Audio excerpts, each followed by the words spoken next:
struggling with my disease, with drug addiction for, say, 25 years. It's been very hard for me. It's been an emotional roller coaster for my family and everybody else around me. And I just love to smoke crack. I don't want to be an addict. I don't want to be an addict. I don't want to be an alcoholic. And sometimes I'm just not strong enough. I'm not strong enough. I just, you know, I just can't do it. You know what I mean? I'm struggling real bad. It's hard. It's hard for me. You know, because I still want to do what I want to do. Nobody's ever recognized him for doing anything.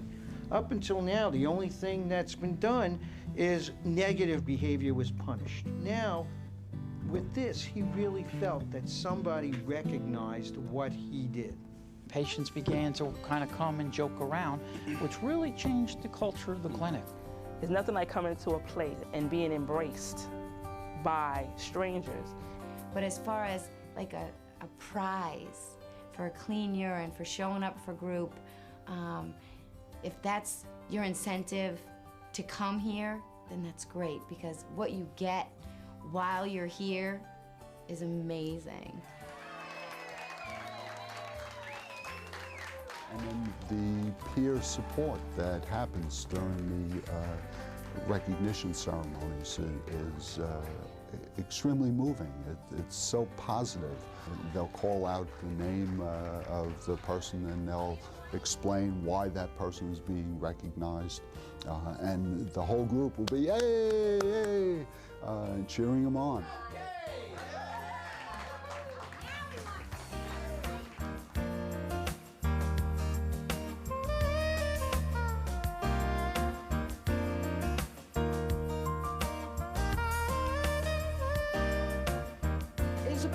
Motivating force for a lot of people, because they're not used to having something given to them without a fear of it being taken back.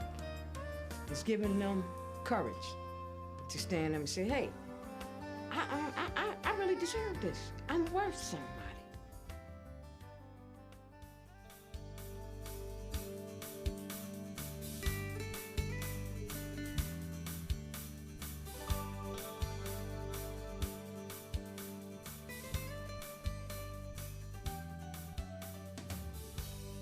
Hi, my name is John Hamilton, and thank you for your interest in what myself and many others believe is an innovative and effective approach for treating the disease of addiction, motivational incentives. Sometimes referred to as contingency management, motivational incentives has been studied in the addiction field for over 30 years. Today, this evidence-based treatment is part of a growing trend to reinforce positive behavior. Honestly, that's a program that will definitely work. It would definitely work for people that have been in a program for a month or more of clean use. And that's from honesty. That's from being there and back. It's worked out very well, because whereas even though we had good attendance at group meetings, of course it's increased, because now instead of only going to 3 meetings, which would entitle them to 1 pull, we have clients going to 9 meetings a week. It's like a whole new way of looking at their lives. Now they do something good and it's recognized as good, and people are giving them credit for good. We saw a significant improvement with our retention rates. Our 1-month retention, 3-month, 6-month had skyrocketed over just 3 quarters, and we attributed that directly to contingency management.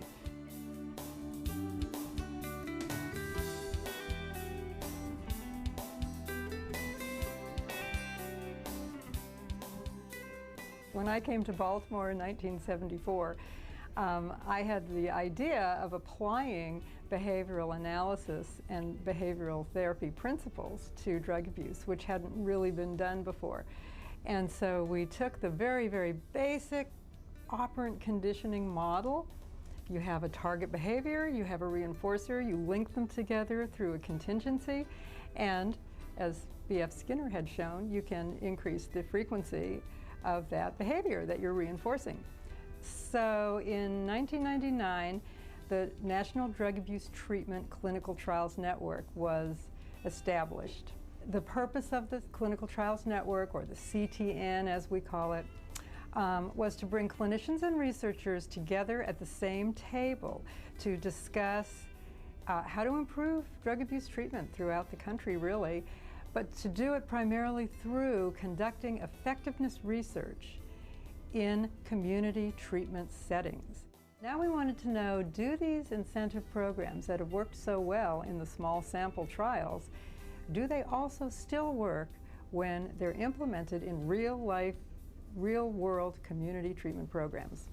In all, we enrolled 800 patients in this MIDAR study, and that is incredible. It is the largest multi-site trial of motivational incentives that's ever been conducted, and that was something that we were very proud of.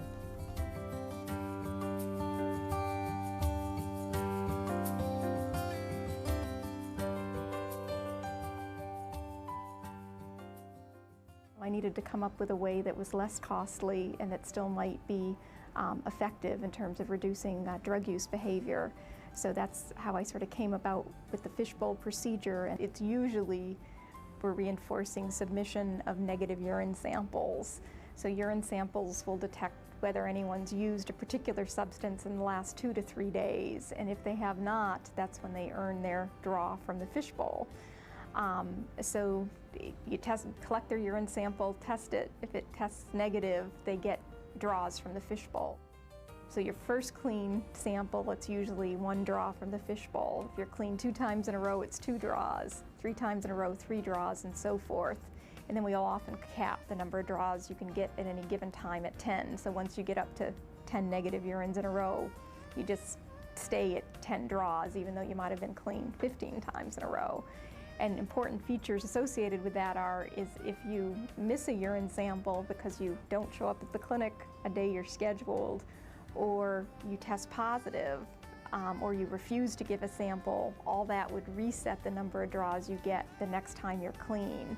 I've had a lot of my clients say to me, you know what, this has changed me. This helped me stay clean. And it wasn't just the prizes. I've even had people who weren't even in the CM group actually enjoy, who had to do the urines and whatnot, enjoy it. She was telling me that being in the program was helpful to her because when she was thinking about using during the weekend, she would be thinking about coming in on Monday and wanting to be clean so that she could get picked. Even this morning, in a group I did this morning at the hospital, one of the patients said, I really love coming here. This is like the first time I ever felt like I belonged somewhere. One of my patients also said that it's so nice to be acknowledged for doing something positive when they're so used to being acknowledged for always doing negative behaviors.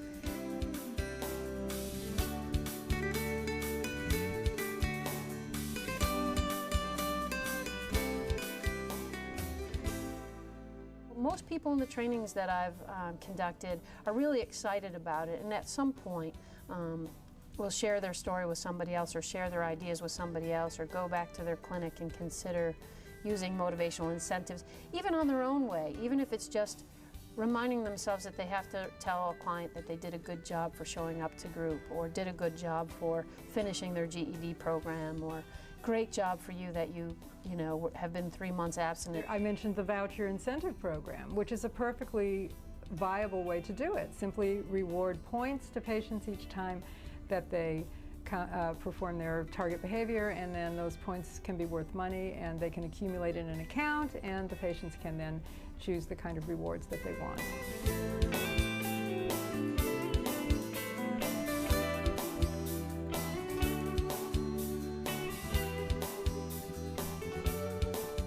So thinking about a program or a program director who's thinking maybe I want to try this contingency management or try this motivational incentives.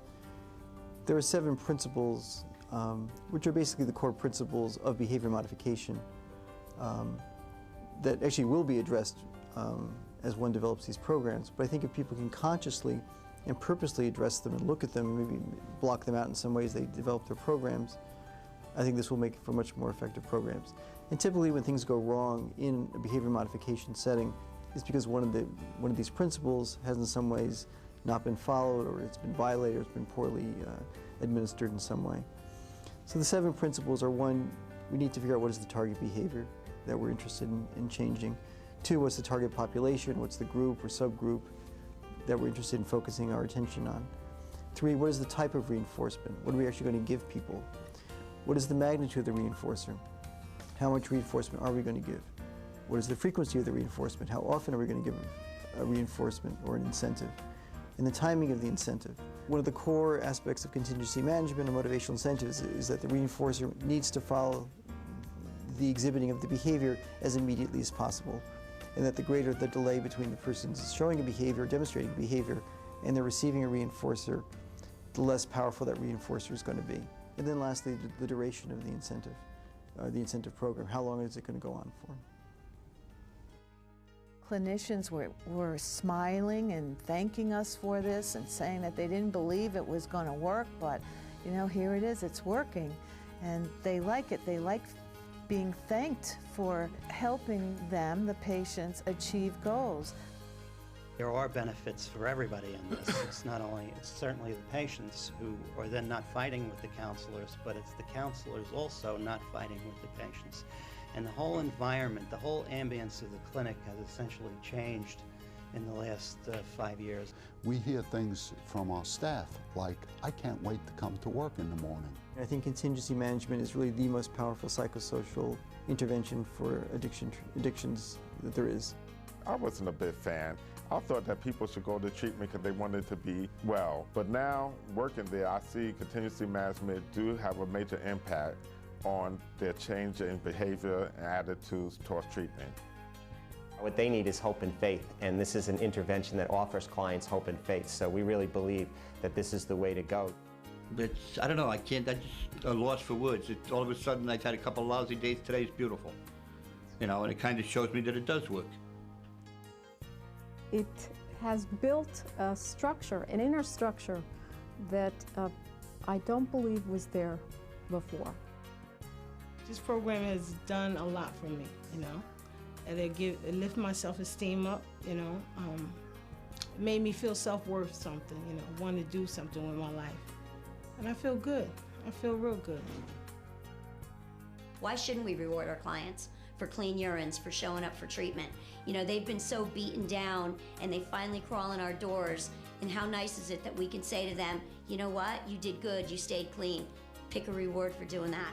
So I think it's a great opportunity to show our clients that they're worth something, because if it doesn't start with us, where will it start? If you would like to learn more about celebrating success for recovery and retention, contact your regional Addiction Technology Transfer Center. And thank you for your interest in helping us all improve the field of addiction treatment.